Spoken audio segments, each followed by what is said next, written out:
Okay sir, चुनाव आयोग ने क्या कुछ ऑर्डर दिया है कांग्रेस के कैंडिडेट को लेकर? कांग्रेस के जो दोनों नामांकन पत्र थे, उसके जो मेन उम्मीदवार था और डमी, दोनों का नामांकन पत्र खारिज कर दिया गया है। हमारी जो दलीलें थी, हमारा जो रिप्रेजेंटेशन किया था, उसने ऑर्डर में लिखा गया है, लेकिन हमारा वो रिप्रेजेंटेशन सही नहीं है। और किस वजह से सही नहीं है, इसका कोई जिक्र ऑर्डर्स में किया नहीं गया।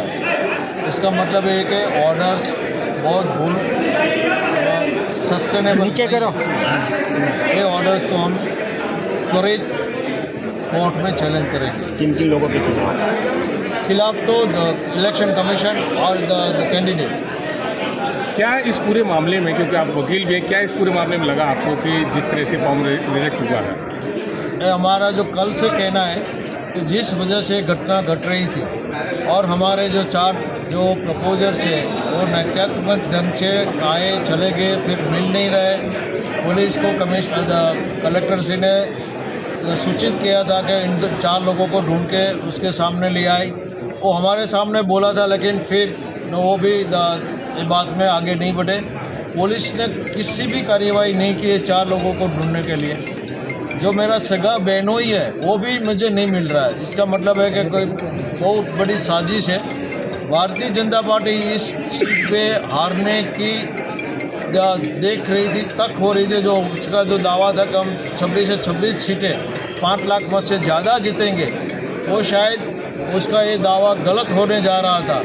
इसी वजह से उसने इलेक्शन टाल दिया है और पूरा प्रशासन को मिसयूज़ करके ये किया है। ये लोकशाही के लिए बहुत गंभीर खतरे की निशानी है। सर, अभी जिस तरीके से बात की जाए, ऑन कैमरा इन्होंने कबूल किया है कि हमारी सिग्नेचर नहीं है।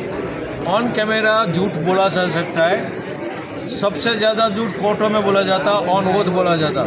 इसका मतलब ये नहीं होता कि वो जो बोल रहा है वो सही है। एफिडेविट करके वो जो बोल रहा है तो उसको हमें क्रॉस एग्जामिनेशन का चांस देना चाहिए।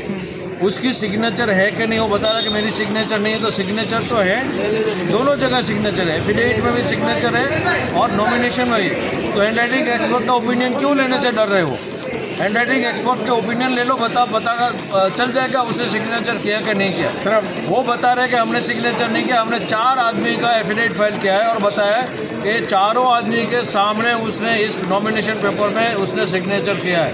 तो एक आदमी को आप सही मान रहे हो और 4 आदमी को झूठ मान रहे हो। इसका मतलब है कि पूरा प्रोसीडिंग हुआ है, प्रेजुडिशली हुआ है, पहले से इसका नतीजा तय करके बैठे हुए थे। और भारतीय जनता पार्टी को ये सीट पर इलेक्शन नहीं लड़ना है, डर लग रहा है, इसी वजह से हुआ है। आपके पास रास्ता क्या बचा है? कानूनी रास्ता की बात? कानूनी रास्ता हमारे पास हाईकोर्ट जाना और सुप्रीम कोर्ट जाना है। कब जाएंगे? क्योंकि विड्रॉ का समय भी जा रहा है। कब जाना है वो डिसीजन तो दिल्ली से लिया जाएगा। मेरा चले तो मैं अभी चला जाऊँगा। क्या लगता है, क्या न्याय मिल पाएगा इस तरह से? क्योंकि समय बहुत कम है आपके पास। ये जो कोर्ट कार्रवाई के कमेंट करना सही नहीं है। कोर्ट में करेंगे, कोर्ट को जो सही लगेगा वो करेंगे। तो जो डमी कैंडिडेट था उनका भी अरेस्ट कर दिया गया? उनका भी रिचेक हो गया।